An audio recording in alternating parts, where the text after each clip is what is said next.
Hey, Richard, this is David with Artisan Revere. It was lovely to speak with you over the past few days. I wanted to do our standard QC video for you. Here it is. This is your maple chef's knife, and this is your maple small petty knife. Let me just get some magazine paper out just so you can see how beautifully these cut. This is the small petty. Okay, so you can see that's magazine paper. It's flying through. I've done this with thousands of knives so I can hear how it's cutting, what the cutting performance is giving me information. This is a very sharp, very toothy edge. Let's do it with the chef's knife.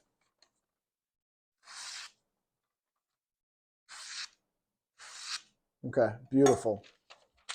All right, let's jump into the rest of the QC. So the first thing I'm going to do is I'm going to check to make sure that the pins are flush with the handle. They are. Next, I'm going to inspect the handle to make sure that the Maple Rich Light, the green G10, and the Tang have no gaps between them. They don't. I'm going to check right up here up front to make sure it's nice and soft on your hand. It is. I'm feeling the handle in hand to make sure that it feels right, which is somewhat subjective, I suppose, but it feels right. I'm going to check this area right here. That's called the choil. We want that nice and soft. We spent a lot of time softening the choil. So we started at 220 grit. We go up to 400 grit, and then we finish the choil at 1,000 grit. By the way, we do the exact same thing on the cutting edge as well. So now I'm going to feel the spine of the blade, which you should do once you get it, and feel the spines of your other knives. And you'll see all of your other knives are going to be boxy. They're going to be very uncomfortable in hand. It's because they don't spend any time working on the spine, the choil, or the handle, okay? Next, I'm going to visually inspect the edge to make sure it's a nice and even edge grind, and it is. Now I'm going to just run it through my fingernail, just checking for micro fissures. There aren't any. This is a perfect chef's knife. I'm going to do the same thing for the petty.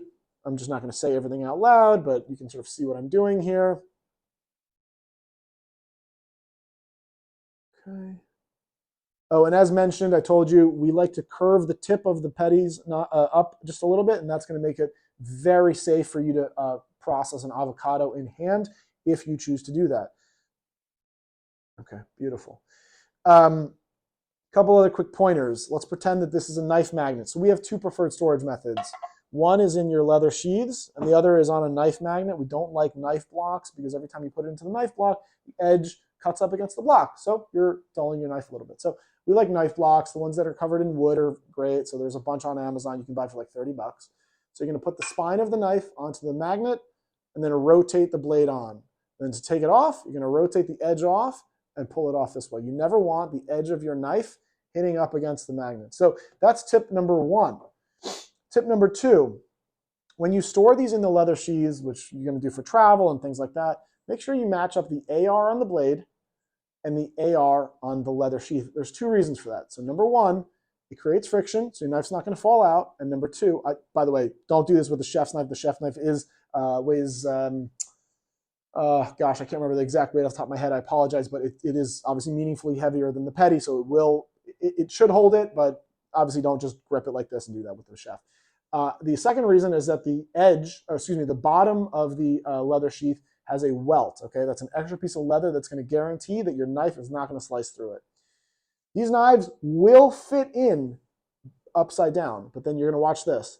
There is zero friction that way, okay? So you can very easily slice through the stitching at the top, so please make sure you avoid that. So here you can see this knife holds also, but again, it's better not to hold the knife this way, obviously. Next, I want to jump into your cutting board. This is your board right here. So I don't know how well it's picking up on my iPhone 11.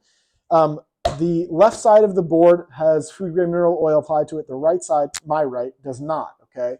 And that's intentional. I just want you to see, hopefully you can visually see this. There is a difference in what the board looks like when you have food grade mineral oil, when it's when the board is in its optimal condition versus when it's nice and dry, okay? This is why we like to tell people, every 2 to 4 weeks, do a mineral oil. I'm going to just actually show you what that looks like just as soon as I finish this up. Because before I ship it, I will obviously re-infuse it with mineral oil for you twice, by the way.